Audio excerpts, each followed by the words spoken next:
England are through to the Euro 2024 final where they will play Spain for a chance to be crowned European champions. Is it coming home? I'm not too sure, but for now, let's talk about fantasy. I'm going to go through my team selection for matchday 7, talk about the players I'm bringing in. We do get 5 subs, so hopefully all of you are able to put out 11 players, because remember, that is all you'll need. There's no subs in this game, there's no changing captains halfway through. So there's no need to worry about a bench. It's just 11 players, 1 captain, old school. And yeah, I'll be talking through my team selection. And obviously I did go for a majority of England players, so I kind of have a bit of a luxury in terms of what subs I can make. But without further ado, let's get into the video.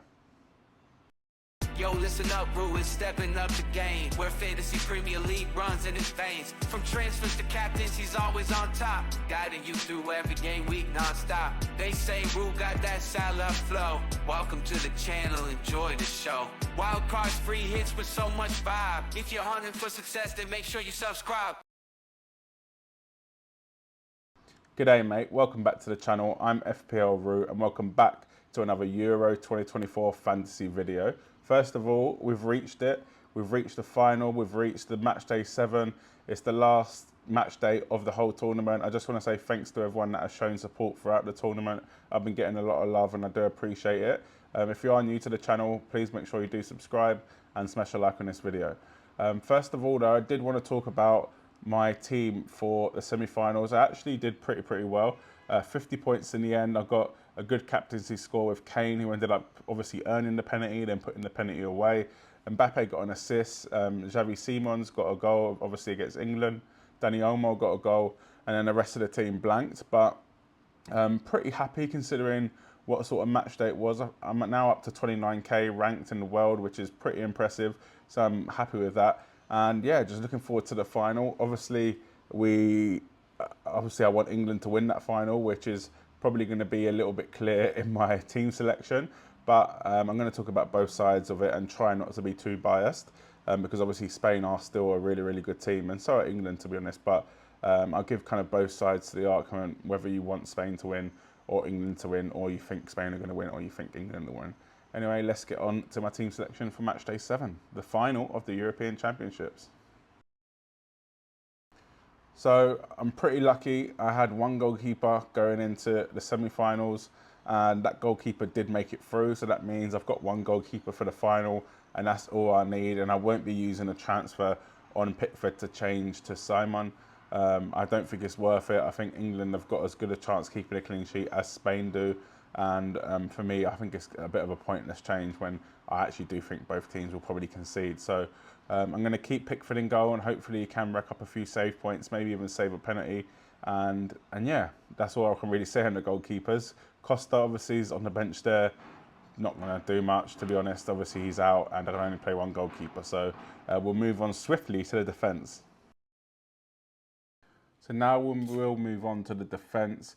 So I'm going to be playing a 3-5-2 formation, but I just wanted to show you basically all of my transfers and all of my players just to make it a bit easier, and probably give you a few options to, I guess, decide on what team you want to put out, depending on obviously how many transfers you've got, how many players you've got that have been eliminated, etc, etc.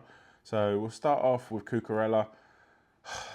With him, to be honest, I think I'm probably going to start him just to have a bit of coverage of Spain. As you can see, the other 3 defenders that are going to be playing are going to be England. I don't think I want to go for 3 England defenders, even though I do want England to win, and I do think England will win. I just think I want Cucurella in there because I think he's more attacking than the players I've actually got from England. So that's why I've gone for him in there.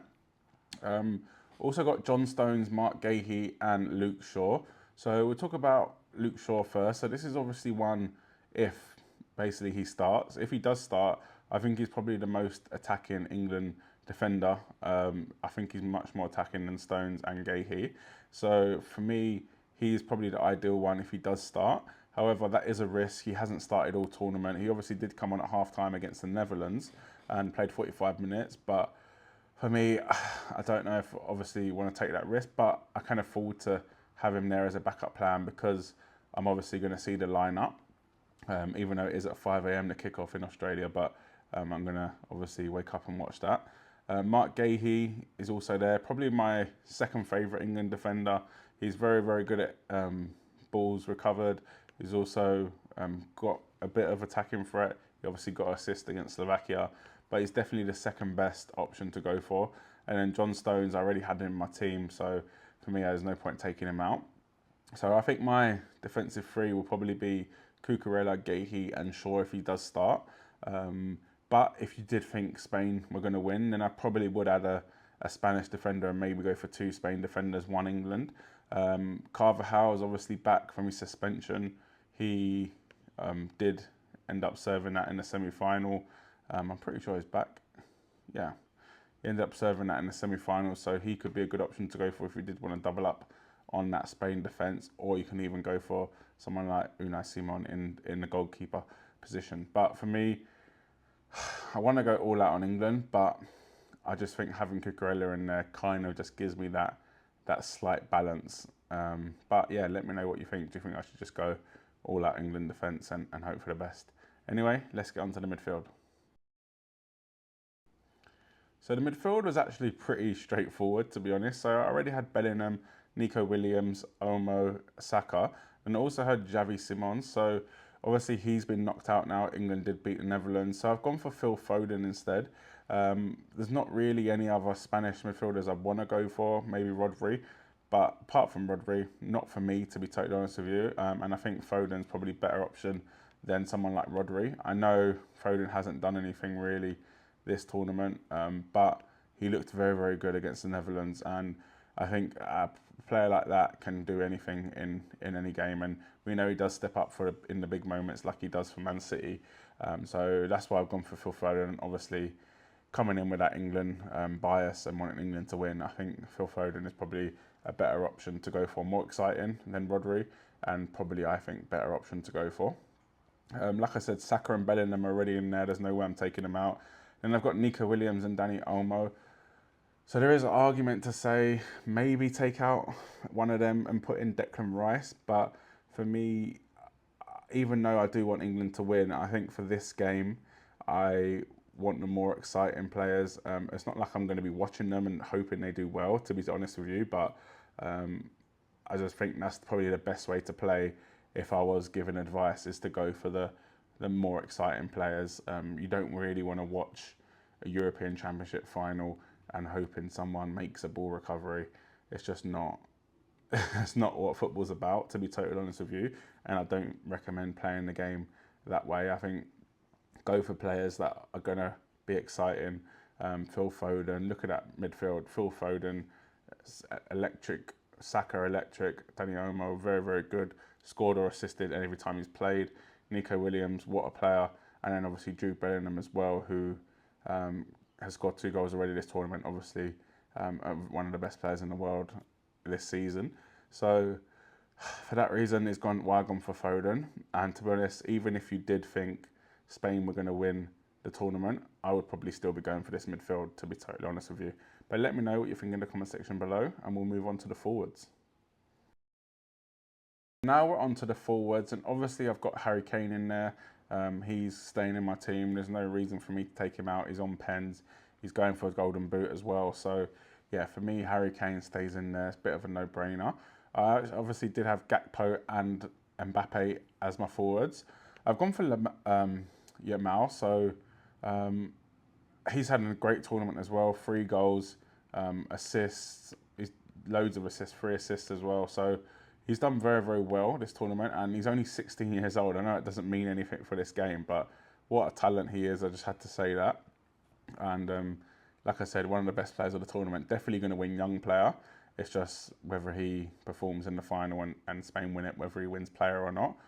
Morata is in there, to be honest. I don't think I'll play him. I know he got a knock. He actually got taken out by a security guard. Very, very strange thing to happen, but he got taken out by a security guard and got a knock. So not too sure if he'll be fit for the final, but to be honest, he's not going to be playing. I'm going to be playing 3-5-2 formation. I just think the midfielders that England and Spain have got are probably better than the forwards they've got. I know you could argue Yamal and Morata have a have, I guess, an argument to start over maybe Foden. But for me, I'd rather just go for that midfield. I think that midfield is the strongest, whereas the forward spots, I'm not too sure. Obviously, like I said, I do want England to win. So I was looking at bringing in maybe an Ollie Watkins and just maybe seeing if he can come off the bench again and score.